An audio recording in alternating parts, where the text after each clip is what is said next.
Bem-vindos ao podcast Instituto Fala Santos. Comunicação que transforma. Olá, pessoal. Sejam muito bem-vindos ao podcast Fala Santos. Hoje começa um projeto que nasceu dentro de uma escola, mas que foi criado para alcançar pessoas muito além dela.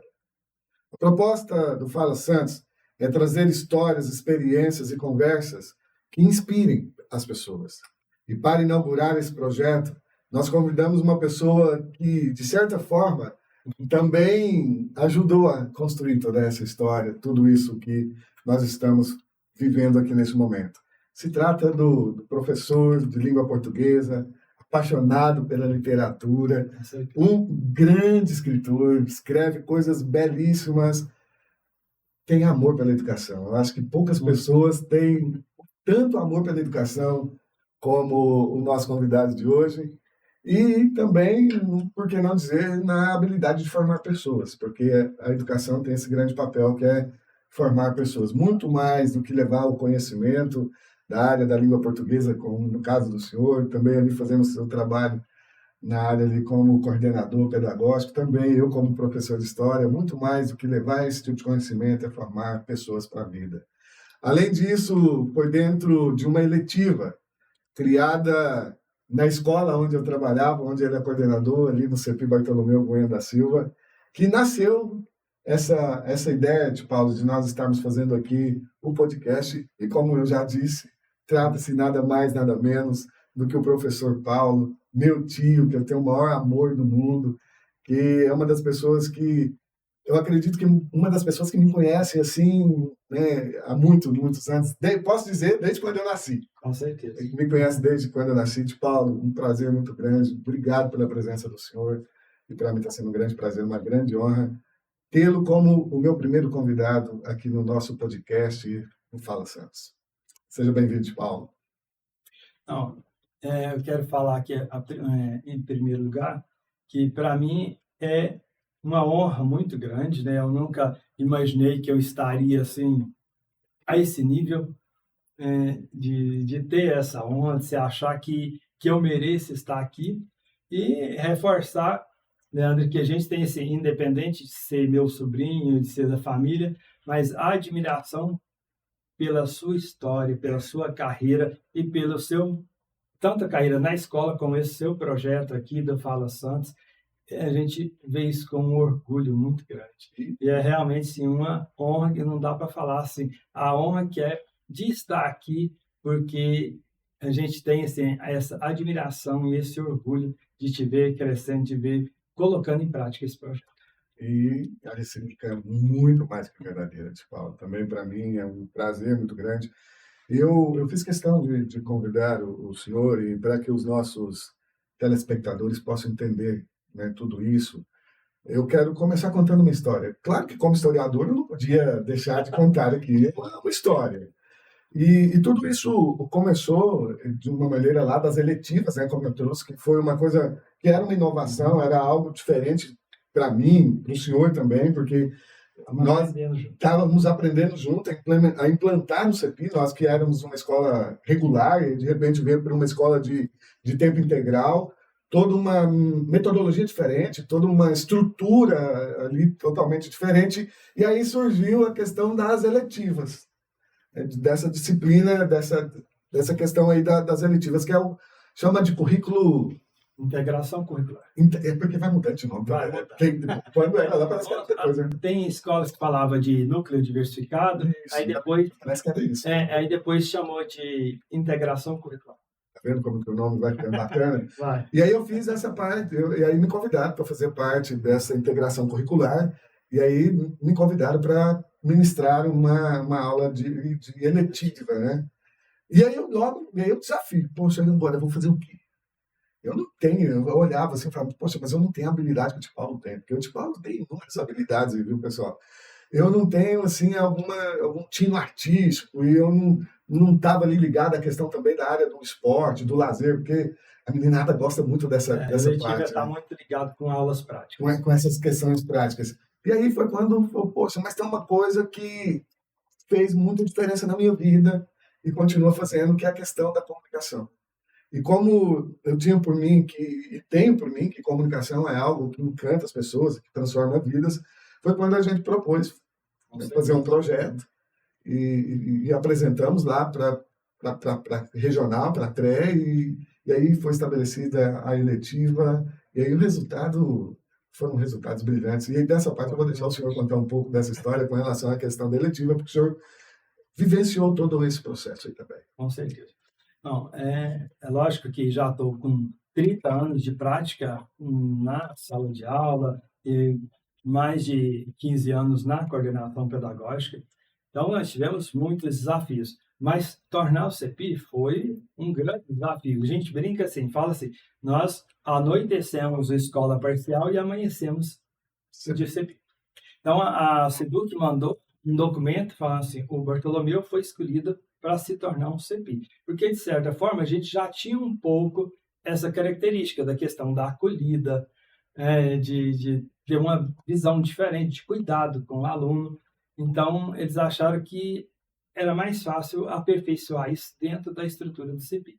Então, a gente brincou muito que estava muito, na época, assim, logo depois da pandemia, estava muito comum aquela fala assim, aquela frase, fala assim, vamos trocar o pneu com o carro andando. Aí nós sentimos na prática o que foi isso. A gente tinha que aprender, ensinar e executar tudo ao mesmo tempo. Então, o Leandro demonstrando essa dificuldade, né, que projeto de eletiva que eu vou desenvolver, nós falamos, a comunicação, a arte de falar em público, tem tudo a ver com você. E nós fomos auxiliando, né, em alguma assessoria, montando o projeto, e o resultado foi fantástico. Então, os alunos que participaram dessa eletiva, primeiro a arte de falar em público, depois uma outra de liderança também. Então, foi uma mudança, assim, do perfil da escola, do perfil dos alunos, é uma coisa que chamou atenção até lá em Goiânia, da Secretaria da Educação. Então, foi assim, os alunos da eletiva da arte de falar em público foram entrevistados pela equipe da superintendência do CEPI, da SEDUC, porque foi uma coisa que chamou muita atenção, o resultado foi fantástico e muito visível. E eu me lembro de dois alunos que me marcaram muito na primeira turma, que foi o Bernardo, né, que depois desenvolveu uma habilidade comunicacional, hoje faz faculdade ali na cidade de Quirinópolis, na educação física. E a outra foi depois a Ana Laura, que também foi uma experiência marcante, e a Ana Laura hoje faz direito lá também ali em Quirinópolis, portanto foi algo muito bacana. Então, assim, além da habilidade de comunicação, né, que tudo vem junto, que a questão da autoestima, da perspectiva de futuro. Porque esses dois, muitos outros, mas esses dois alunos, entre os outros, que antes disso falavam que não ia cursar faculdade, que só ia terminar o ensino médio, ia parar de estudar, não tinha nenhuma perspectiva de futuro acadêmico. E depois de fazer a eletiva a arte de falar em público com o professor Leandro, eles já se viram em condições de ter um curso superior, de ter uma vida diferente. E estão fazendo muito sucesso lá na faculdade, tendo muitos bons resultados, se identificaram com o curso, já viu uma perspectiva diferente para um futuro diferente, que tudo começou na eletiva a arte de falar em público. Mas, Paulo, agora sim, quando junta, vamos lá, tio, sobrinho, e ainda a educação no meio, se deixa de literatura de história, pronto, a conversa vai longe. Mas vamos falar um pouco do senhor, porque depois nós vamos voltar à educação, porque nós temos muita coisa ainda para tratar. Mas eu quero que o senhor fale um pouco do senhor, fale um pouco do Paulo.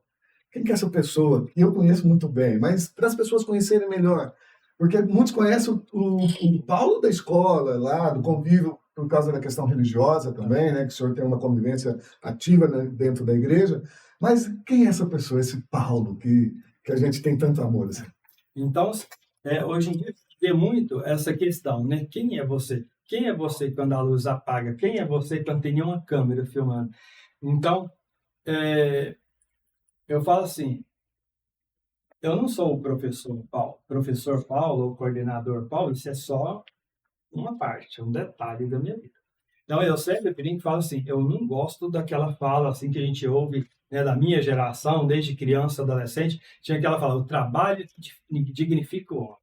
né? Ou então aquela outra frase que eu tinha pânico ao ouvir: trabalhe enquanto eles dormem. Então, assim, é, aí vem toda essa geração de burnout, essas coisas que é discussão para um outro momento. Mas a questão, assim, que não funciona. Eu não posso me identificar só com o trabalho. Que hora que eu me aposentar? Quem que seria eu? Então, sim, para mim, existe vida depois, fora do trabalho. Mas, sim, como eu vou me apresentar? A grande parte da minha vida é da família. Eu sou muito caseiro, eu gosto de estar em casa, eu gosto de estar com a família, eu gosto de estar com a minha esposa, com os meus filhos. Então, a minha vida é estar na família. Eu sempre gostei de cuidar das pessoas que me amam, de cuidar de quem está ao meu lado. E é lógico que, como professor de literatura, não poderia ser diferente. Eu gosto demais de assistir filmes, séries, gosto de ouvir podcasts. E, como o Leandro já deu uma dica aí, eu também tenho um pouco o lado artístico, né?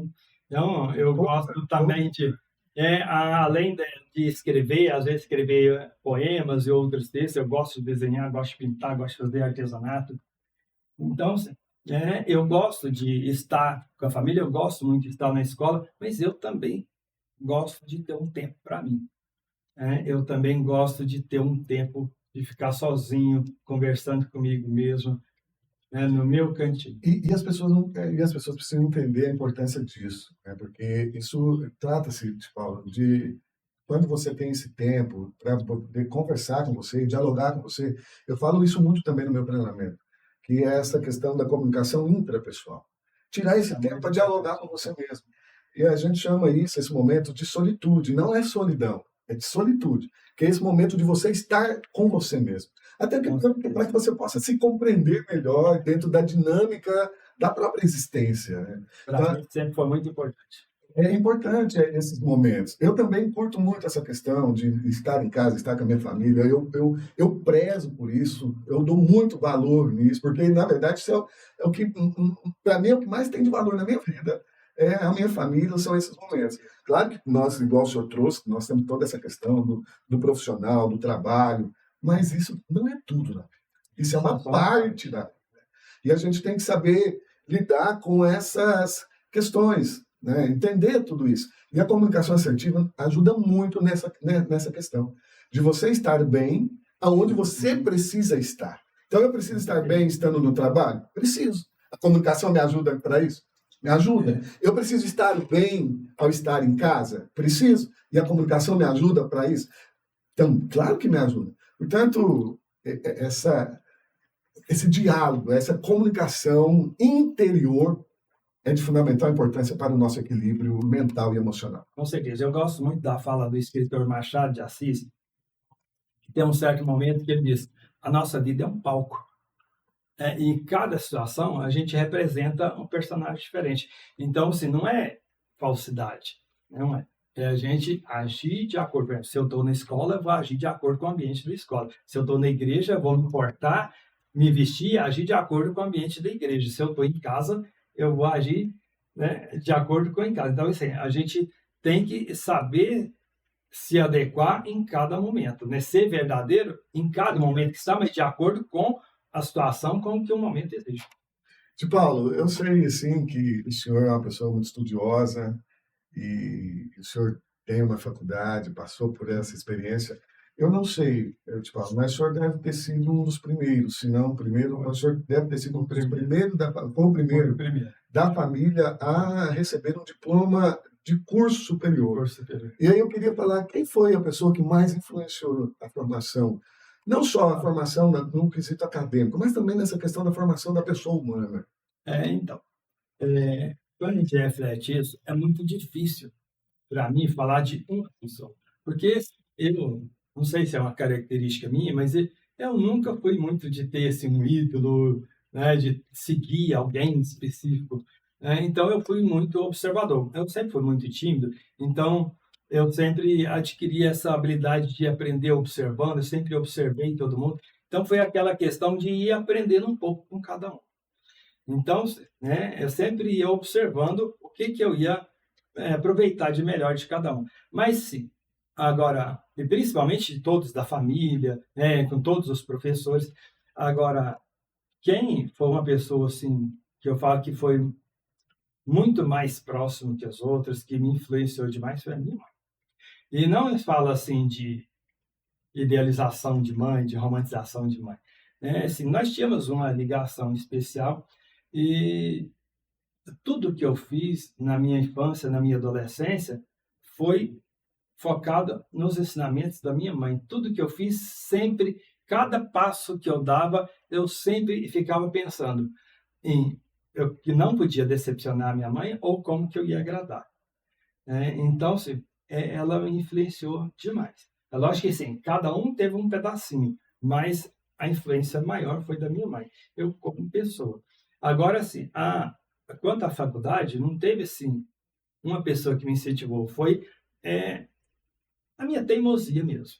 Porque eu sempre tive essa característica, assim, de ser determinado, de ser teimoso, de defender meu ponto de vista. Então, eu não tinha muita perspectiva, igual os nossos alunos. Nós vivemos uma realidade muito difícil. Então, se você me perguntar, por exemplo, o que você queria ser quando crescesse, o que você sonhava em ser quando crescesse, eu nunca pude ter esse sonho. Então, assim, eu pensava assim, eu ia arrumar um emprego para sobreviver, ia arrumar um emprego para não passar fome. Então, não tinha aquele sonho, eu quero fazer isso, eu quero fazer aquilo. Se eu conseguisse um dinheiro que eu não ia, um emprego que não ia passar fome, já era mais que suficiente, estava satisfeito com isso. Mas quando eu estava terminando no segundo ano da faculdade, do ensino médio, abriu a faculdade em Quirinópolis, a FECA, que foi a primeira faculdade estadual, que futuramente se tornou um campus da UEG. Então, naquele momento, começou a abrir uma luzinha no horizonte. Eu comecei a pensar, eu acho que eu posso fazer uma faculdade, porque eu não ia pagar transporte, então não dependia de dinheiro. Dependia da força de vontade. Então, foi assim, agora eu posso, da minha teimosia. Então, era uma cultura de que a gente tinha que trabalhar. Então, quando eu falei em casa, estudar para a gente rico. Então, quando eu falei em casa, eu vou fazer faculdade, meu pai foi muito contra, meus irmãos mais velhos, meus tios, teve uma resistência muito grande, mas eu não estou falando assim que alguma coisa negativa deles, não, mas porque era a realidade. Como era estabelecido naquela época. Como era estabelecida. Então, eles falaram assim, você não pode perder tempo com isso, porque faculdade é para gente rico, escola é para gente rico, e você vai perder tempo. Então, eu não tinha dinheiro para pagar a inscrição. Eu trabalhava no supermercado da Agrovale, que tinha aqui na época, e aí eu falei com o gerente e pedi um adiantamento de salário para eu pagar a inscrição do vestibular. Então, eu tive que... Aí todo mundo contra, mas ele falou assim, meu pai chegou a falar, uma vez falou assim, estudo não dá camisa para ninguém. Aí eu falei para ele assim, pai, o senhor trabalhou a vida inteira na roça, nós trabalhamos a vida inteira na roça e não tem camisa também. Então, se estudo não dá camisa, roça também não. Então, se é para eu ficar sem camisa, eu vou ficar sem camisa na sombra, por causa do estudo. Então, assim, eu enfrentei muitas dificuldades, que eu sempre tive uma limitação física grande, e a questão de trabalhando, eu trabalhava no supermercado até a tarde, o ônibus me pegava lá no serviço, eu chegava 1h da manhã em casa, então foi muito sofrido para mim, mas eu enfrentei. Então, quando eu enfrentei e fiz a faculdade, aí meu pai percebeu que ele estava errado, Aí ele começou a incentivar minhas irmãs a fazer também. Então, assim, eu trouxe para a minha família uma nova perspectiva. Eu consegui quebrar barreiras, e ver uma vida diferente. Aí as minhas irmãs... Quebrar um ciclo. Porque aí as minhas irmãs mais velhas, inclusive a Alice, a sua mãe, a tia Eurípides, depois a tia Célia, depois o tio Neto, todos os meus irmãos mais velhos fizeram faculdade depois. E hoje são...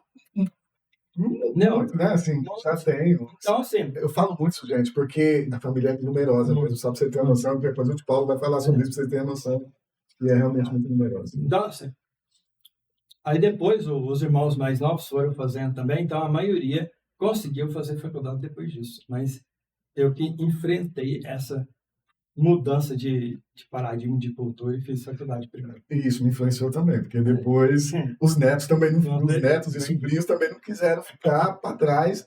E hoje aí você vê, né, recentemente falando até nisso, depois a gente até retoma um pouco nessa questão. Eu acredito que foi um momento muito especial, de muita realização, porque nós acompanhamos aí na rede social, acompanhamos pela questão da família. O senhor acabou de chegar da cidade do Recife, agora conheceu um lugar belíssimo no Brasil. Acredito que aproveitou um pouco também para conhecer um pouco da história, mas o objetivo principal foi que o senhor esteve lá no Recife com a sua família, prestigiando o Menino de Ouro, que foi a formatura do Matheus. E eu vou dizer uma coisa, eu tive o prazer, viu, gente, de ser professor do Matheus durante um período da trajetória dele. E isso, Paulo, tem tudo a ver com esse momento que o senhor está dizendo, né? Que o senhor influenciou não só os seus irmãos, mas gerações e gerações. E isso é algo que vai se eternizar aí na nossa família. E me fala um pouco, então, já que estamos falando também dessa questão da educação, dessa emoção de ter estado lá no Recife, acompanhando a formatura do seu filho. Meu Deus, agora você faz uma pergunta difícil, né? Então, assim, ficar ali, o Vinícius vai ficar ali puxando a orelha por causa da questão do tempo. Então, não, é assim, tem que me segurar para não estender, que senão a gente vai até de madrugada falando isso.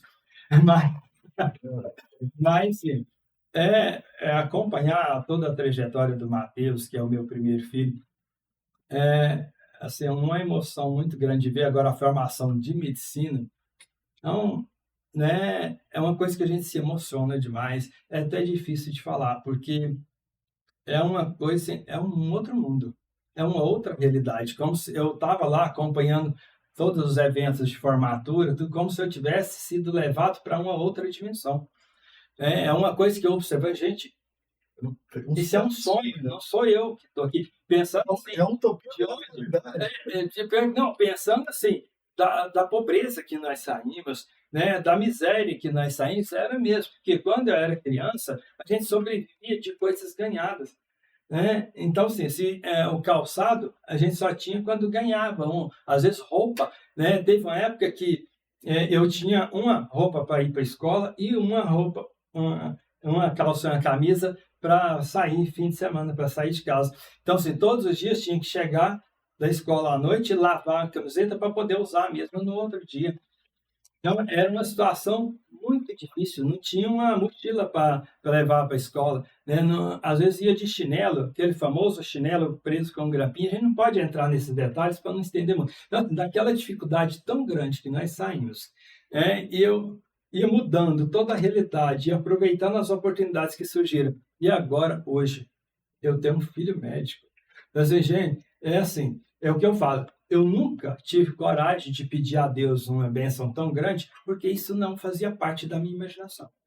Não fazia parte do meu vocabulário, da minha imaginação, assim, que eu poderia ter uma coisa dessa. É assim, é uma coisa sobre-humana, é uma emoção, uma realização grande demais.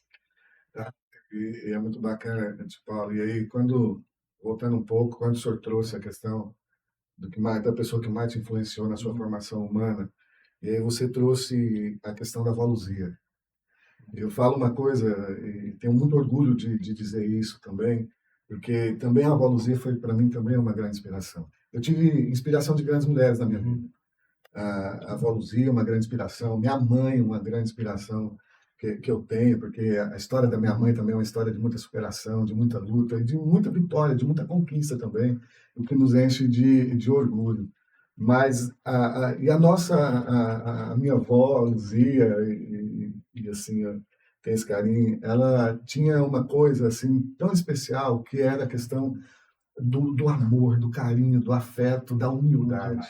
Outro dia eu estava aqui fazendo um podcast, o tio Paulo, e o Vinícius, que estava aqui comigo, fazendo esse bate-bola, meu sobrinho, ele me fez uma pergunta sobre qual é a principal característica de um líder. Eu falei, a principal característica de um líder é a humildade. E aí eu posso dizer, a minha avó era uma líder, da maneira dela, do jeitinho dela, mas ela conseguia ter todo mundo em volta dela, em torno dela. Então a gente aprendeu muito com a nossa avó, com a minha avó, com todo, né, essa coisa, esse jeito de lidar com todo mundo, essa coisa amável, afetuosa. Para ela, os filhos com os netos eram tratados tudo na mesma proporção, os filhos tratados tudo também com, né, com o mesmo carinho, com o mesmo afeto. E eu tenho um orgulho, porque como sobrinho mais velho e como neto mais velho, eu tive a oportunidade de ter essa convivência com a minha avó até a minha idade adulta, coisa que muitos dos meus primos não tiveram essa oportunidade. E quando o senhor traz a menção da avó Luzia, para mim também é um momento assim, muito especial, porque é uma pessoa que marcou e marca e irá marcar minha Foi demais. existência. E quando você fala assim dessa liderança, com humildade, ela era muito doente e ela não saía de casa. Às vezes, raramente ia à igreja, mas a maior parte do tempo ficava em casa. Às vezes recebia muito bem as pessoas em casa, mas quem não convivia com ela em casa, às vezes tinha notícia. Então foi uma coisa espantosa no velório dela, no funeral. Então foi assim, no funeral e no acompanhamento até o cemitério, foi uma coisa assim, que chocou todo mundo, tanto que mobilizou a cidade inteira. Tá? Fosse um número muito grande que, assim, do nível de grandes autoridades. E assim, sem nunca sair de casa. Então foi aquela coisa assim que, posso dizer, sem exagero, a cidade inteira chorou pela morte dela. E marcou muito a nossa história, marca da nossa existência. Eu te falo, e vamos voltar um pouco então à questão da educação. O senhor já tinha falado um pouco sobre a questão do CEPI, de como que foi todo esse processo, toda essa transformação, e como que está a nossa CEPI hoje. Eu que agora estou lá também muito bem colocado lá no Belmiro Soares, a escola que eu estudei durante toda a minha vida, e por questões assim, né, de profissionais, eu tive que se retirar do CEPI para o Belmiro, mas lá no Belmiro também foi muito bem recebido, uma escola que também eu tenho um amor e um carinho muito grande, mas eu também tenho um amor e um carinho muito grande pelo CEPI, pelo Bartolomeu, pela escola que primeiro me acolheu profissionalmente. Como que está nosso CEPI lá? Como que está toda essa questão? Está passando por uma reforma, teve uma inauguração de uma quadra lá, que eu não tive a oportunidade de desfrutá-la, de desfrutar dessa obra, mas como que está o nosso CEPI hoje? Fala um pouco mais do CEPI. Primeiro, a gente sempre lamenta a sua transferência, a sua remoção. É lógico que a outra escola merece ter lá você na equipe também, mas a gente sempre sente muito a sua falta. Mas, sim, por questões logísticas foi necessário, mas o Bartolomeu, graças a Deus, a gente está tendo muito bons resultados, tendo boas notas no IDEB, no SAEGO. Temos assim, no final do ano agora, os alunos tivemos muito bons resultados no Enem. E a questão, sim, né, do envolvimento dos alunos, do depoimento dos pais. A gente fica assim, muito feliz, muito orgulhoso que cada dia a gente recebe mais depoimentos de pais, de mães, assim, que os filhos gostam demais de estar na escola, que observou muitas mudanças positivas no filho desde que começou a estudar no CEPI Bartolomeu. Então, assim, a gente está muito feliz com a sincronia da equipe, né? Todos, a união da equipe, todos trabalhando assim com empenho para bons resultados, os alunos. Mas agora, assim, uns projetos de letiva que estão sendo apresentados, os alunos vão escolher semana que vem uns projetos excelentes. E é lógico, como você falou, assim, a quadra nova, né? Aquilo é uma felicidade muito grande para os alunos, assim, aproveitando aquela quadra. E nós temos esse desafio que estamos convivendo com reforma, a tecnologia vai piorar ainda mais, né? Tem que espreme numa dali, espreme do outro lado, barulho de construção. Mas sim, é um desafio que todo mundo está se empenhando em passar por isso, e com certeza o resultado vai valer muito a pena. Que quando terminar essa ampliação, vamos poder dar um ensino de muito mais qualidade e mais conforto para os alunos. Eu tenho um amigo pessoal meu, que eu tenho um amor muito grande por ele, inclusive recentemente fez aniversário, no último dia 2 de agosto, e quero deixar aqui meus parabéns e minhas felicitações ao Lúcio Queiroz. Ele gosta muito de citar um político histórico de Goiás com relação à questão das obras, que ele falava que sempre que chegava em Goiânia, via a placa lá de obra, na época que o prefeito era o prefeito Iris Rezende, que colocava: os transtornos passam, os benefícios permanecem. Então, assim, os transtornos vão passar e os benefícios que vão ficar lá na escola serão aí de fundamental importância para vocês ainda teriam a melhor condição ainda de oferecer uma educação ainda mais qualidade, tendo um espaço ainda mais adequado. Tio Paulo, mas e o que é ser professor? Eu vejo que o senhor fala dessa profissão assim, com entusiasmo, com afeto, com amor. Eu, quando estava lá na escola e tinha o senhor como meu coordenador, mesmo naqueles momentos que a gente estava assim, abatido, às vezes cabisbaixo, às vezes com aquela cobrança que todo trabalho tem, toda profissão tem, mas aquilo às vezes dava um certo estresse, o senhor sempre lá: não, gente, vamos lá, com a sua paciência, de novo, com a sua teimosia, porque essa teimosia não ficou na faculdade, não, ela permanece. O senhor realmente é muito persistente e sempre que se coloca um desafio, o senhor abraça aquilo e coloca aquilo, né, com a sua dedicação, o seu amor, o seu carinho. E o que é ser professor para o senhor? Bom, como eu já falei aí no início, né, a questão, sim, de eu ser professor, a vida foi me levando até chegar a essa opção. Mas essa característica minha, desde pequeno, eu sempre gostei de cuidar das pessoas, eu sempre gostei muito de estudar, de aprender. E eu, assim, mesmo assim, que eu não nominava isso, não dava esse nome, assim, mas, sim, recordando agora, eu sempre fui professor dos meus colegas na escola, a vida inteira, desde pequeno. Então, sempre tinha essa questão, mesmo seja assim, como que fala, sem despretensiosa, né, e sem dar esse nome de ser professor ou aluno monitor ou qualquer coisa nesse sentido, mas eu sempre ensinava os meus colegas. Sempre tinha, o professor dava aula e tinha aquela parte da turma que tinha dificuldade de entender, e nos intervalos, em alguma aula vaga, eles me pediam para eu ensinar para eles. Então, eu sempre ensinava para eles. Foi uma coisa que eu não percebia. E foi quando eu cheguei no curso da faculdade, né, no curso de letras, que eu identifiquei muito por causa dessa questão da poesia, da literatura, da leitura, e depois de ensinar. Então, eu me identifiquei muito, porque eu acho assim que é o que eu nasci para ser. Como eu falei, a minha realidade dura não me deixava eu sonhar com isso, mas quando eu consegui, eu comecei a dar aula, eu percebi: aqui é o meu lugar, eu nasci para isso. Né? E agora, com o CEPI, aí sim, que eu me encontrei mais ainda. Eu falei assim, acho que o CEPI foi inventado para mim. Isso. E uma outra questão, então, assim, acho que ser professor, no geral, é assim, uma coisa que eu aprendi é que eu tenho que passar as coisas para os alunos, eu tenho que elaborar as atividades para os alunos, e não para mim.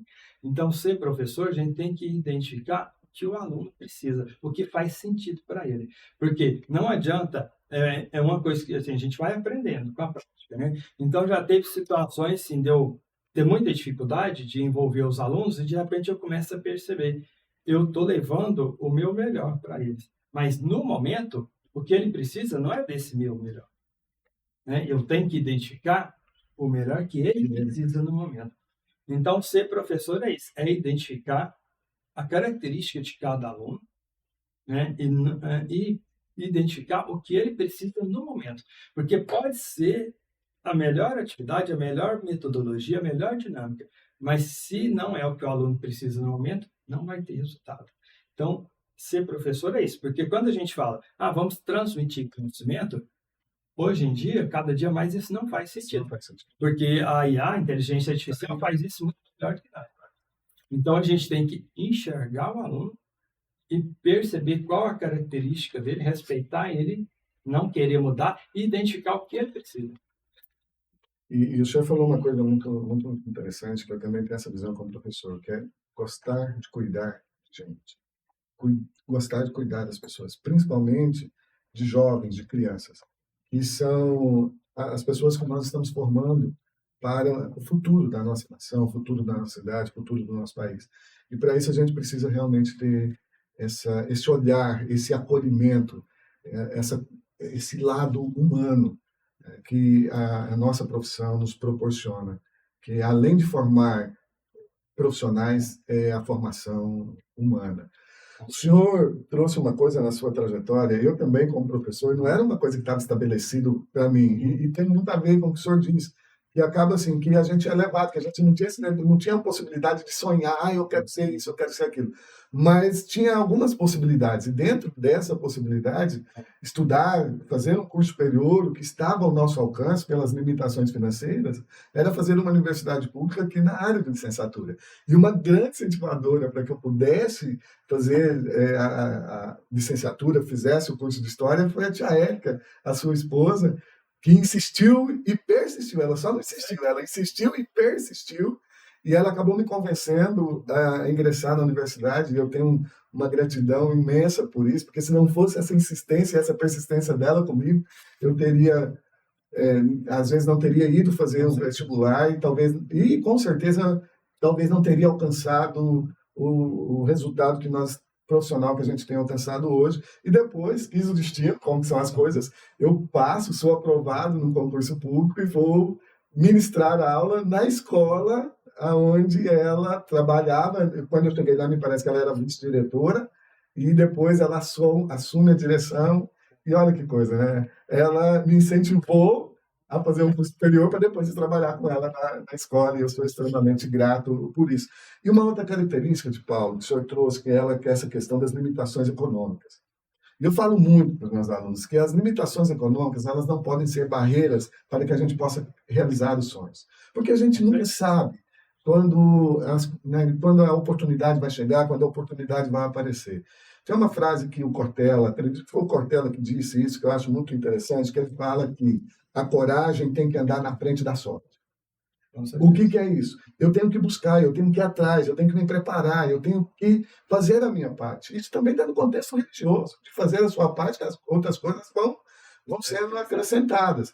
E por quê? Porque nesse aspecto, quando você coloca a coragem na frente da sorte, quando a oportunidade chegar, que aí uns vão falar no contexto religioso a bênção, outros vão falar a sorte, você está preparado para assumir aquele desafio.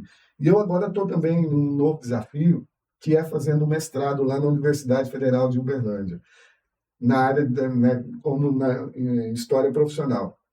E aí o senhor fez eu lembrar uma coisa, quando eu morava em Uberlândia, quando eu tive a oportunidade de morar em Uberlândia, porque a gente teve essa experiência de estar lá morando juntos numa república, e aí eu lembrei uma coisa de Paulo, quando a gente ia fazer alguns passeios, por exemplo, no shopping, a gente não tinha dinheiro, condição de bancar, muitas vezes a gente ia a pé para poder ir no shopping, e aí passava próximo do campus da Universidade Federal. Em muitos momentos eu olhava para o campus da Universidade Federal e falava, isso aqui não é lugar para pobre estudar. Porque estudar na UFO, fazer alguma coisa, ser aluno da UFO, era coisa assim. Se estudar aqui, nas universidades aqui, já era uma coisa para rico, imagina estudar na Universidade Federal consolidada. E aí, de repente, a minha esposa ingressa no mestrado na UFO, a Jane, se torna mestrada, a tia Silvia também consegue passar e vai estudar na UFO. Aí eu já tinha comigo algo. Eu não estudei na UFO, mas tem uma esposa que estudou na UFO, tem uma tia que estudou na UFO. E recentemente, Paulo, eu fiz um processo seletivo, passei nesse processo seletivo e hoje estou fazendo mestrado na UFO. E a minha primeira fala com os meus colegas, quando lá cheguei, que eu fui me apresentar, eu trouxe essa história. Em alguns momentos eu passava na porta no campus aqui da universidade, aqui no campus Santa Mônica, olhava para dentro desse campus e falava, isso aqui não é lugar para pobre estudar. E hoje eu posso dizer, a UFO também é um lugar para pobre estudar, porque eu estou lá fazendo um curso de mestrado, já estou lá beirando os meus 50 anos, mas para realizações não tem idade. Não tá. E assim, é muito interessante se colocar essa coisa assim, que a coragem vinha antes da sorte ou lutar pelo sonho. Mas tem muita gente que tem dificuldade de entender essa questão, porque às vezes a gente tem que adaptar esses sonhos.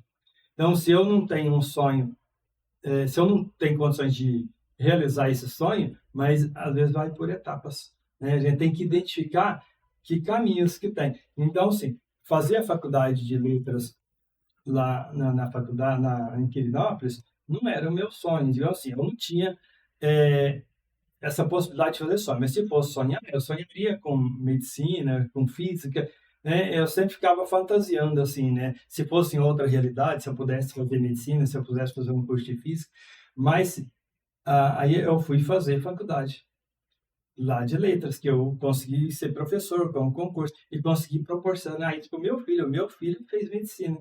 Então, assim, às vezes esse sonho tem que ser realizado por etapas. Agora, se eu falar assim, ser professor de português não é o meu sonho, então eu vou cruzar os braços e não vou fazer nada. Então, nada ia acontecer. E é isso, né? Nada iria acontecer se permanecesse na sua zona de conforto ou se simplesmente deixasse de agir. Porque as coisas só vão acontecer na vida da gente se a gente agir. Paulo, mas aqui no nosso Instituto Fala Santos, aqui no podcast Fala Santos, a gente fala também muito sobre comunicação. O nosso objetivo aqui é trazer essa questão da comunicação, principalmente a questão da comunicação assertiva. O quanto isso impacta a vida das pessoas, o quanto isso transforma a vida das pessoas. Inclusive, tem uma pesquisa, eu gosto sempre de mencionar, de fazer menção a isso, feita pelo LinkedIn, que é o site, é o maior site de contratação de pessoas no mundo, e que trouxe as principais habilidades para as empresas, quais seriam as principais habilidades que hoje o mercado de trabalho, que as empresas buscam em um colaborador. E aí apareceu 3 habilidades, as 3 primeiras habilidades. Uma foi inovação, tecnologia e inovação, e não tem como, a IA está aí, a inteligência está aí, a internet, a informática, enfim, os meios aí de comunicação e por aí vai. Mas outras 2 que se destacaram, comunicação e liderança, visão estratégica. Aí eu pergunto para o senhor, para a profissão de professor, para estar na sala de aula, o senhor acredita que educação, comunicação e liderança sejam 2 ferramentas importantes e que ajudam o professor a desenvolver as suas habilidades ao estar na sala de aula? Com certeza, isso é o mais importante. Porque desde, assim, há 30 anos atrás, desde que eu comecei, a gente já notava isso. A principal habilidade para um bom professor é se comunicar com o aluno. Porque nós já vivenciamos várias situações, assim, de observar que, às vezes, um professor especialista na área, que tinha um mestrado ou até doutorado, e não consegue bom resultado com a turma. E tem outro professor que, às vezes, fez só a graduação ou talvez ainda estava formando, nem tinha concluído ainda, ia lá e dava aula e tinha um resultado muito melhor. Porque comunicou de uma forma que os alunos entendem. Então, não adianta você ter um currículo brilhante, fazer uma pesquisa vastíssima, ter todo o conhecimento e não saber comunicar isso da forma que atinja os alunos. Então, não vai ter resultado. Então, é aquela coisa que a gente fala assim, o que importa nunca é o conteúdo, é a forma como ele é apresentado, que nós já falamos um pouco antes aí, a questão da inteligência artificial. Transmitir o conhecimento, a inteligência artificial é muito eficiente nisso. Então, a função do professor, a principal habilidade do professor, tem que ser saber comunicar isso. E essa comunicação de forma que vai atingir a emoção do aluno. E é isso mesmo. Aqui no treinamento a gente fala muito sobre isso. As pessoas, elas vão se conectar com você muito mais pelas sensações que elas têm, que você consegue transmitir para ela, do que propriamente, às vezes, pelo que você fala. Então, quando você consegue tocar a emoção das pessoas e consegue fazer com que as pessoas sintam bem ao estar ali, se sintam bem em fazer parte daquele projeto, estar bem ali em sala de aula, isso faz toda a diferença. Eu utilizo essa ferramenta da comunicação assertiva e da liderança o tempo todo, nas minhas práticas na sala de aula. E isso tem e me ajuda bastante. Por isso eu falo que a comunicação na educação faz toda a diferença. Até porque nós temos que ter um cuidado. Qual cuidado? A comunicação não é para mim. A comunicação é para o outro, é para o meu receptor. Aí eu preciso atingir o meu receptor, e como que eu vou utilizar, quais são as ferramentas que eu posso estar utilizando para atingir o meu receptor da melhor maneira possível? A comunicação. Fazer com que estudar se torne algo prazeroso, que se torne algo legal, bacana e que faz sentido. Para dar aula de história, a história precisa fazer sentido, porque senão aquilo não vai chamar a atenção e não vai ter nenhum interesse naquele tema ou naquele conteúdo. Quando eu fiz faculdade, tinha um professor de língua portuguesa que falava uma coisa assim, que me marcou muito, assim, que uma coisa muito importante do professor é fazer a adequação da linguagem. E agora, mais de 30 anos depois, a gente vê que grande parte dos professores ainda tem dificuldade nisso, né? Porque você tem que adequar a linguagem, como você disse, para o receptor. Não adianta eu falar para mim. Eu tenho que falar para o aluno, do nível que ele entenda, na linguagem que ele entende. E entender que ainda tem uma questão que tem uma diversidade dentro da sala de aula. E cada Né? aluno ele vai entender e vai conseguir absorver a aprendizagem de maneiras distintas, de maneira diferente. Por isso que tem que ter assim, várias metodologias, né? Uma parte escrita, outra ilustrada, a outra parte prática, né? E com debates. Tem que ter toda, porque tem todos os tipos de aprendizagem para atingir o maior nível de alunos. Mas sim, essa questão de comunicar de um jeito que atinja a emoção do aluno, isso é essencial. É porque as pessoas, elas conectam com a gente pelas sensações. Eu falo muito assim, às vezes as pessoas falam, nossa, Leandro, você falou uma coisa tão bacana, tão legal, às vezes ele nem lembra o que de fato eu disse, mas ele lembra da sensação que ele sentiu. Então, comunicar é ter essa habilidade também de lidar com as emoções. E aqui vem uma outra questão interessante. Com as minhas emoções, e saber lidar com as emoções dos outros. Porque a gente tem que ter esse olhar voltado para o outro. Quem comunica bem, que se expressa bem, sempre tem que ter esse olhar voltado para o outro também. Mas eu também tenho que ter o meu autocontrole, eu também tenho que ter uma condição emocional para que eu possa lidar com os desafios. A gente sempre orienta os professores a fazer essa autoavaliação, essa reflexão. Então, se apresentou um conteúdo, fez uma avaliação e a maioria saiu mal, então eu tenho que pensar, eu tenho que refletir, né? De que forma eu apresentei isso? Quando eu falo assim, os alunos não querem nada com nada, os alunos estão desinteressados, mas nem sempre é isso. Às vezes a forma de comunicar que tem que ser diferente. Assim, se você faz isso de um jeito com uma turma, mas às vezes para outra turma você tem que fazer diferente. Então a gente tem que sempre, se não deu certo, então vamos fazer de um outro jeito. E isso faz todo sentido. Eu vou dar um exemplo prático. Tem um garoto que estuda lá no Belmiro, ele é meu aluno lá no ensino médio, na terceira série do ensino médio, ele chama Vinícius e ele trabalha comigo aqui, me auxiliando aqui na parte de tecnologia. Eu tenho 2 Vinícius na minha vida. Tenho o meu sobrinho e tenho o meu aluno que me auxilia nessas questões tecnológicas. Porque esses meninos aprendem essa questão de tecnologia assim, numa rapidez, né, incrível. Portanto, eu também tenho que reconhecer essa linguagem e estimular esse lado que eles têm, esse talento que eles têm. E como que o Vinícius veio trabalhar comigo? Eu vou trazer aqui para vocês entenderem. Eu estava fazendo um trabalho com eles lá sobre Revolução Russa. E dei um desafio para eles fazerem uma videoaula. E eles foram fazer uma videoaula. E falei, olha, vocês podem usar os recursos que vocês quiserem, a linguagem que vocês acharem mais adequada. E aí eles vieram trazendo uma linguagem com base naquilo que da maneira como eles se comunicam. E aí veio aquela videoaula, sabe, envolvente, toda cheia de tecnologias, cheia de cortes, assim, bacanas, legais. Mas, de repente, chega um aluno e fala, olha, eu vim aqui para falar um pouco com vocês sobre um Stalin, e, de repente, esse que está aqui do meu lado. Aí sobe um holograma do Stalin, e o menino começa a falar com o Stalin através de um holograma. Ou seja, ele usou a inteligência artificial para ilustrar melhor o conhecimento, dentro de uma linguagem totalmente tecnológica. E aí eu vi nesse menino o potencial que ele tinha, o potencial que ele tem. E sabe como que a maioria das vezes o Vinícius se portava em sala de aula? Dormindo, desinteressado, faltava demais.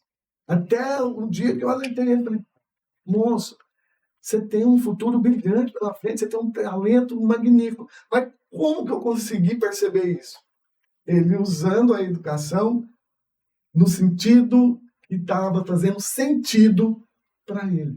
Mudou a linguagem, mudou a estratégia. Utilizamos outra, e aí ele foi falar de um assunto de história, mas usando as habilidades e o talento dele. É o que a gente sempre fala, assim, tem que criar oportunidades, tem que dar essa abertura e deixar os alunos apresentar esse talento, porque através dessa oportunidade de mostrar esse talento, Gera outra oportunidade.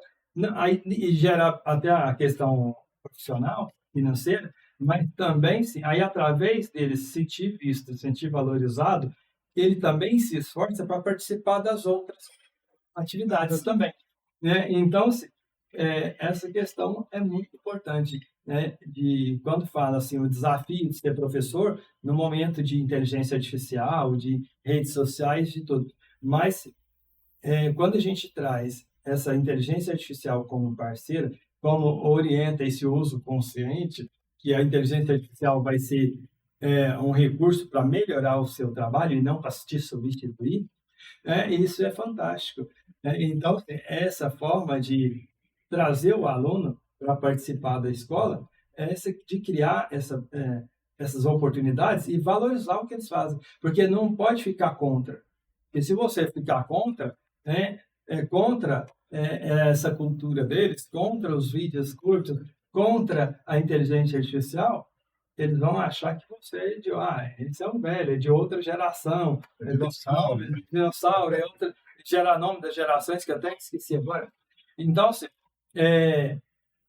aí ele fala assim, não, eu quero é o que é jovem, é o que é moderno. Então, a gente precisa fazer essa ponte. Então, através dessa valorização, você traz ele para o campo da escola, da educação, porque a gente precisa também do lado analógico. Então, cada dia mais tem especialistas, neurologistas, psiquiatras apresentando pesquisas feitas comprovando a necessidade da escrita manual para desenvolver o cérebro.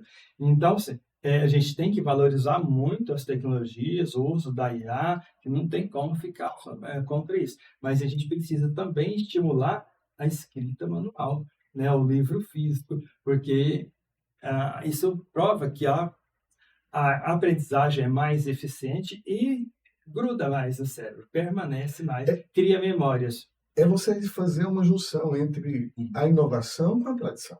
Com certeza. Não é simplesmente substituir um pelo outro, porque é para somar, não substituir. Não substituir, somar, porque o tradicional tem a sua importância, tem a sua importância, o seu papel nesse contexto de aprendizagem. Eu coloco muitos meus alunos para escreverem, para copiar, eu estabeleço isso muito, mas eu também incentivo muito a parte da inovação. Eu tive um professor recentemente lá na universidade, o professor Guilherme, que estava dando aula exatamente sobre essa questão do uso das tecnologias na educação, na produção de material pedagógico. Na verdade, a disciplina era essa. E aí, nos debates, e ele um professor assim, né, com muito conhecimento, com muita experiência, eu achei bacana que no encerramento, uma professora, porque aí a gente era online, a gente comunicava com professores do Brasil inteiro, de universidades, outras aí, e aí ele chegou numa conclusão, falou, gente, de boa, é muito melhor vocês introduzirem a inteligência artificial e os meios tecnológicos na educação, porque senão eles vão usar para tentar tapear, para tentar enganar. Então, por que você já não utiliza e não coloca isso já dentro de uma possibilidade pedagógica e perceba que isso faz parte hoje do mundo, porque senão eles vão usar a inteligência artificial e pronto. E vamos combinar, né? Que tem professores que são hipócritas. Né? E, infelizmente, é ruim a gente falar mal de colegas, mas não estou falando de alguém especificamente. Mas, sim, a gente vê que tem professores que vigiam os alunos para não usar inteligência artificial, às vezes reprova ou recusa algum trabalho, porque falou, não quero cunhar, e na hora dele fazer o mestrado dele ou o doutorado, faz tudo com IA. Então, aí às vezes fala assim, não estou conseguindo um bom relacionamento com os alunos. Hipocrisia não funciona. Então, assim, você tem que dar exemplo com as suas atitudes, com o que você faz. Então, assim, se eu vou usar a inteligência artificial para melhorar o meu trabalho, então eu vou ensinar meu aluno a fazer isso também, ao invés de negar, de ser contra. E aí o senhor trouxe uma coisa que é bacana sobre a questão de uma das principais características de um bom líder. Um bom líder lidera dando um exemplo. A melhor forma de se liderar é dando um exemplo. Ter coerência do que você diz com aquilo que você pratica. E o líder, a maior habilidade de um líder é liderar dando o exemplo. Paulo, então, o senhor acabou de falar sobre a importância das disciplinas tradicionais, sobre essa forma de dar aula do tradicional, mas sempre trazendo o inovador, sempre fazendo essa mescla entre a tradição e a inovação, né? E eu falo que dentro da comunicação é a gente aprender a dialogar com o ciclo geracional, porque a gente tem pessoas que são de uma geração anterior à nossa, que tem uma linguagem, que tem uma experiência, que tem uma vivência.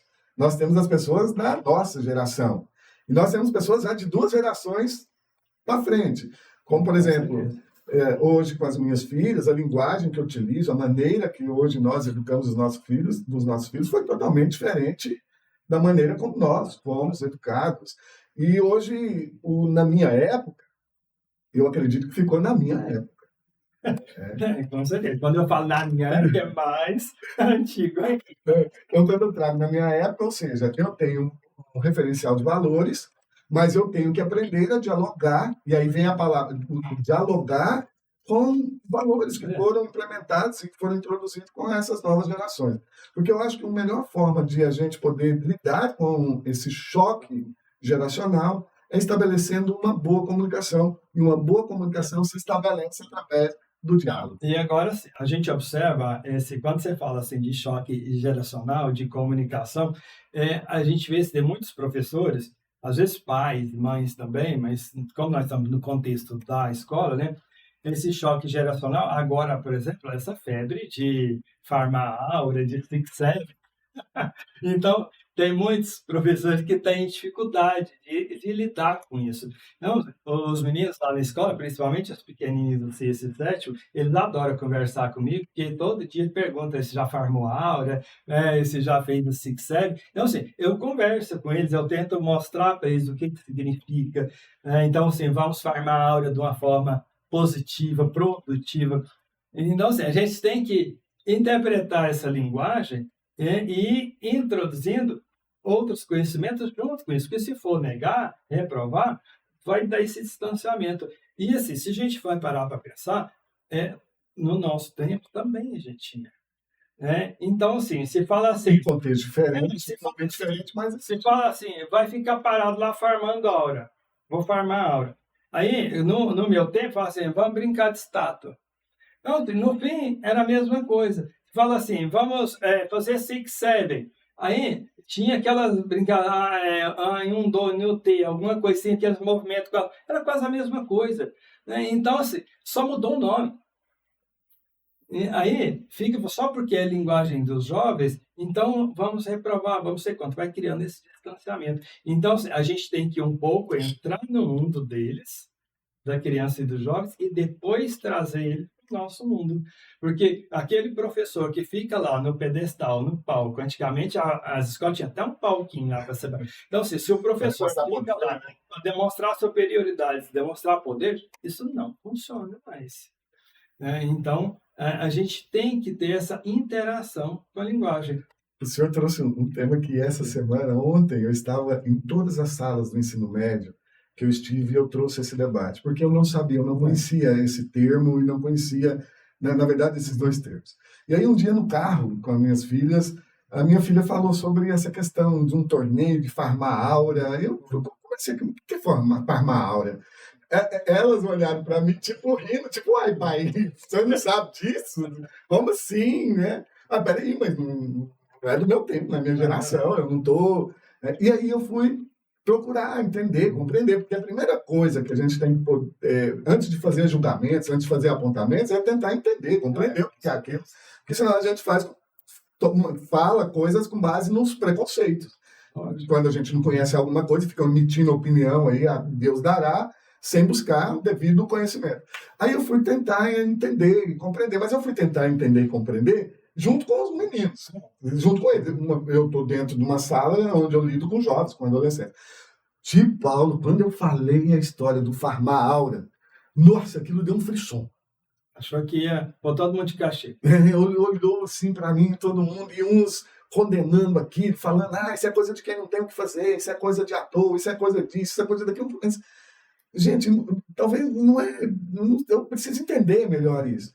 E aí eu fui ver o que acontece.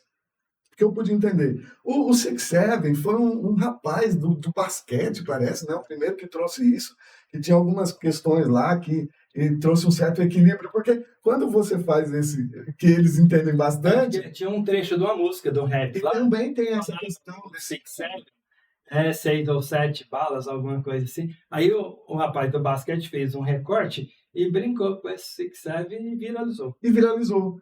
E é interessante que quando você faz esse movimento, quando a gente quer fazer uma comunicação de sinal, por exemplo, que você está descompensado, você está assim, você fala, o que você está falando? Ô, equilibra aí.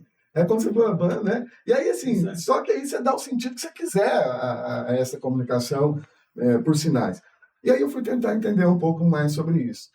E assim, como isso está sendo estabelecido, realmente, a maneira como muitos jovens, como muitas adolescentes estão vendo isso, é fazer coisas assim que sejam destacadas, que sejam vistas como alguém legal, bacana, ou alguém que faz coisas extraordinárias, mas fazendo coisas que não levam para dentro dessas ações princípios e valores éticos, morais, por exemplo.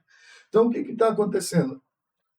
É interessante trazer esse debate, porque é para a gente mostrar que o farma-aura, que hoje está dentro de um contexto, às vezes, extremamente negativo, que também dá para um menino ser bacana, ser legal, até porque eu fui buscar entender um pouco mais, tem a origem na questão de fazenda, de cultivo, é uma pessoa que cultiva grandes habilidades, tem uma linguagem dos jogos também com relação a essa questão do farma-aura. A origem é muito positiva. A origem de produzir coisas boas. De produzir coisas boas. O que aconteceu foi que desvirtuou isso.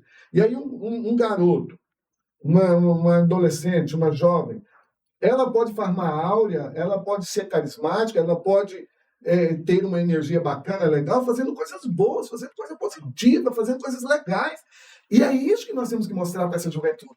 Porque senão, vamos aqui, todos nós, Paulo, assim, em determinado momento da vida, da nossa história, da nossa trajetória, tudo aquilo que a gente faz, a gente espera, de certa forma, ser reconhecido, ser valorizado, ser visto, ser percebido.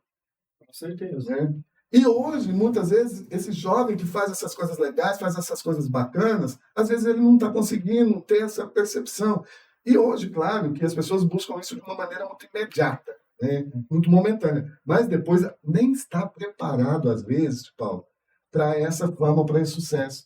E aí, isso que poderia ser algo positivo, isso pode levar ele para uma situação destrutiva. É o que a gente fala assim, né? Que se nós adultos, os professores ou qualquer adulto, se ele simplesmente nega ou reprova a linguagem dos jovens, aí eles vão continuar fazendo da forma errada. Então, o ideal é a gente pegar essa linguagem, essa coisa que conquistou tanto eles, né, que como identidade da geração deles, então pegar isso e trazer para o debate, né, e orientar eles a fazer isso. Não negar, fazer isso, farmar aura, mas com coisas positivas e produtivas. E que esteja dentro de níveis aceitáveis, de ética, de moral. Dentro dos valores. Então, assim, a gente tem que orientar eles, fazer essa visão crítica, né, e ressignificar essa linguagem e essa identidade deles, e não simplesmente negar. Porque se nega, só cria o confronto e vai continuar. E aí entender que é possível fazer coisas bacanas, coisas legais e ser reconhecido, ser valorizado por coisas extremamente positivas. É isso que a gente fala, assim, está dentro do que é ser professor hoje. Né? É conseguir identificar isso e fazer essa ponte. E eu levei isso para a sala de aula e a gente vê que suscita um debate, claro que traz, carregado muitas vezes de preconceitos, mas é entender isso. A melhor forma de você educar é você compreendendo. Para que você possa não julgar o comportamento, mas orientar. Né? Como eu falei antes da hipocrisia, se você chega lá com preconceitos, você nunca vai combater os preconceitos. Então, primeiro você tem que se livrar dos preconceitos para poder combater os preconceitos que possa ter depois. E a comunicação, mais uma vez, a comunicação assertiva está dentro desse conceito. Paulo, nós estamos partindo para finalizar o nosso podcast. Parece que a nossa conversa só começou. Mas vamos agora para um bate-bola, coisa rápida. Eu vou falar uma palavra e o senhor fala o que que aquilo representa para o senhor. Um bate-bola, jogo bem rápido. Família de Paulo. É difícil, mas família, eu acho que é amparo, proteção. Educação. Educação é consciência. O amor de Paulo. O amor é o que me move. O que eu faço? E aí que eu vou falar uma outra coisa que eu tenho certeza que o senhor também tem um amor imenso, escola. Escola é transformação. Professor. Professor é difícil uma palavra só, mas professor é orientador. Aluno.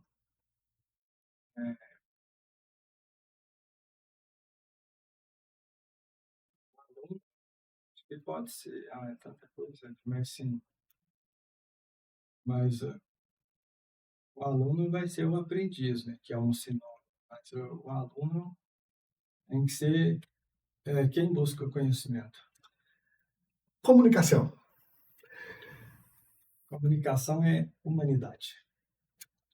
Bacana. Liderança. Liderança é indicar o caminho. O senhor, o que significa escrita? Escrita é concretizar as emoções, os pensamentos. Leitura. Leitura, sim. Leitura é uma viagem para outros universos, outros mundos, Outras possibilidades. outras possibilidades. Cepi Bartolomeu. Acolhida. E é uma característica do Cepi, né? O acolhimento. Paulo, pai Odalício, Boledinho. O meu pai é o alicerce, né? O fundamento, o início de tudo. Tia Érica, a esposa. A tia Érica é meu mundo, minha vida. Olha que bacana. Paranaiguara. É o meu lugar, né? Minha história. Tá aqui. Futuro de Paulo. Esse é fácil. Aposentadoria. Eu faço tudo da melhor forma que eu posso, mas eu espero muito a minha aposentadoria.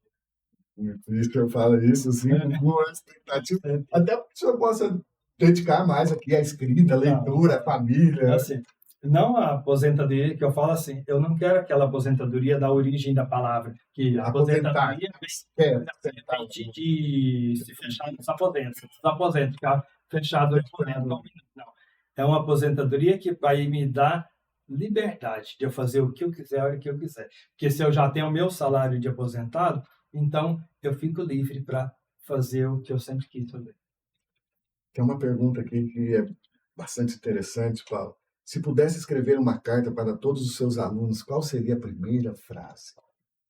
É difícil pensar assim, mas eu acho que sim. Eu acho que eu comecei a ler uma frase para os meus alunos que pode servir para tanto alunos de 30 anos atrás que agora.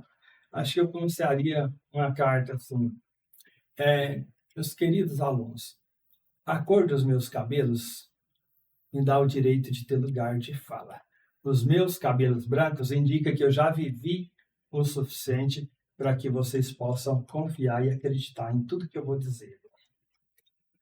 Paulo, estamos chegando ao fim e aí eu queria que o senhor fizesse aí as suas considerações finais desse momento, dessa experiência de estarmos aqui nesse nosso primeiro podcast do Instituto Fala Santos, do podcast Fala Santos, falando de assuntos variados, falando de família, falando de educação, falando de um momento extremamente gratificante e prazeroso. É uma experiência fantástico, foi assim, um prazer muito grande. Eu vou voltar assim realizado, né? Eu participei do podcast do Fala Santos com o professor Leandro Santos, né? Esse meu sobrinho que eu vi nascer, que eu ajudei a cuidar. Então é um orgulho muito grande. Mas sim, é lógico que a gente teria muito mais coisas para falar. A Marina, minha filha, ainda comentou, falou assim, um podcast do Leandro e meu pai, o que será que vira? Vamos conversar pelo menos umas 3 horas. Então, assim, a gente teria assunto para muito grande. Mas eu queria destacar, assim, só não abusando do tempo, mas sim, a questão da minha paixão pela literatura, que eu sempre gostei muito de escrever, escrevi muitos poemas, nunca publiquei um livro ainda, mas eu já escrevi demais, né? Mas sim, eu só queria encerrar lendo aqui um dos poemas que eu escrevi, né, que foi assim, representou um momento muito importante na minha vida, que quando eu fiquei noivo com a tia Érica, como se gosta de dizer, eu fiz um poema para ler para ela na hora do noivado. Que esse poema diz assim: Érica, a cada dia que passa, sinto você mais próximo de mim, me fazendo a cada dia mais distante de toda a maldade do mundo. É como se o mundo deixasse de existir. Você é o meu mundo. O mundo que é protegido por uma aliança que não tem preço, que resiste ao fogo, que resiste ao tempo, que faz cada dia ser o primeiro e único na eternidade. Uma aliança que é apenas um símbolo. A verdadeira aliança está em nossos corações. Essa aliança será como um arco-íris, que depois da tempestade sempre surge anunciando o sol, anunciando a vida, as cores da vida. Érica, você é o meu arco-íris. Agora nós temos um pedacinho do sol em nossas mãos, porque o sol nunca mais irá se pôr. Olha que bacana, no podcast pode bater palma também, né, gente? Valeu, parabéns, que bacana, tio Paulo. E vai sair o livro, né? Com uma declaração dessa aí, com poema Sim, lindo. já tem uma reunião. Tem que sair o livro. Acho que eu já tenho, se for contar tudo, dá mais de 500 poemas só que eu escrevi para Érica, fora os outros. Dá um Mas- livro só. Com certeza. Mas, assim, quem sabe, depois que eu conseguir me aposentar, eu tiro um tempo para organizar isso. Paulo, mas para mim foi muito prazeroso, foi uma honra, um prazer. Eu só tenho que agradecer imensamente a Deus por ter colocado uma pessoa assim tão especial na minha vida, que participou dos momentos mais difíceis que eu vivi, que eu passei. O Senhor estava sempre lá perto de mim, junto comigo. O fato de ser o sobrinho mais velho me possibilitou, me deu essa oportunidade de conviver mais próximo dos meus tios. E assim, e o Senhor sabe como que toda a nossa trajetória, como tudo isso foi sendo construído. E hoje, se eu estou aqui participando com o Senhor desse podcast, eu fiz questão de ser o Senhor o primeiro, porque o Senhor sempre participou muito desses primeiros momentos da minha vida, desses desafios, e a minha vida foi carregada de desafios. Mas eu hoje entendo que cada desafio desse foi no sentido de fazer eu crescer, eu me tornar quem eu sou hoje. Então, hoje eu agradeço muito a Deus por esses desafios. E, para mim, está sendo um momento muito, muito especial, porque se não fosse aquela fala lá na coordenação, que o senhor me chamou, falou: Leandro, por que você não faz algo fora dos muros da escola? Né? Se você tem um potencial, você fez eu acreditar em mim, que eu conseguiria. E eu quero assim agradecer muito o senhor. E hoje, Paulo, eu treino outros profissionais, não só profissionais da prefeitura, e aí depois eu vou ter a oportunidade de convidar uma outra pessoa que fez muita diferença na minha trajetória como professor dessa área de comunicação e liderança, que é o prefeito Barbosa. Ele já está aí na agenda para nós convidarmos ele para sentar aqui comigo, para a gente também falar um pouco sobre né, toda essa questão aí envolvendo os servidores da prefeitura. Mas isso extrapolou a questão também do serviço público, treino pessoas também fora do contexto ainda, né, de servidores públicos, já tive empresários, outros profissionais que passaram pelo Instituto, passaram pelo treinamento, médicos, contador, enfim, inúmeras pessoas que já passaram, e hoje eu tenho como cliente também o Senar Goiás, e tenho levado o meu treinamento aí também, claro, né, representando nesse caso o Senar, mas falando sobre comunicação, falando sobre a oratória para várias cidades de Goiás. Eu estive recentemente na cidade de Sítio da Abadia, vou estar na cidade de Divinópolis de Goiás, depois eu vou estar na cidade de São Simão, e sempre está aparecendo a agenda para que eu possa estar levando essa importante e fundamental habilidade que hoje, e não só hoje, mas sempre fez muita diferença na vida das pessoas que desenvolvem aí uma comunicação e uma oratória assertiva. Então, isso tudo só está sendo possível porque o senhor foi o meu grande incentivador, foi quem realmente fez eu acreditar que daria certo e está dando certo. Eu fico assim muito feliz, muito orgulhoso de ter feito parte disso, porque o Instituto Fala Santos está se tornando grande, e eu pensar assim que eu fiz parte do início disso, e essa fala para mim não tem preço, né? Não tem salário que pague. Quando você fala assim, o Senhor me ajudou eu acreditar em mim mesmo. Então, assim, isso para mim, essa fala, esse depoimento é muito emocionante, isso é o mais importante de tudo. Então, se eu conseguir fazer isso, para mim, é um reconhecimento, isso para mim é um Oscar no meu trabalho.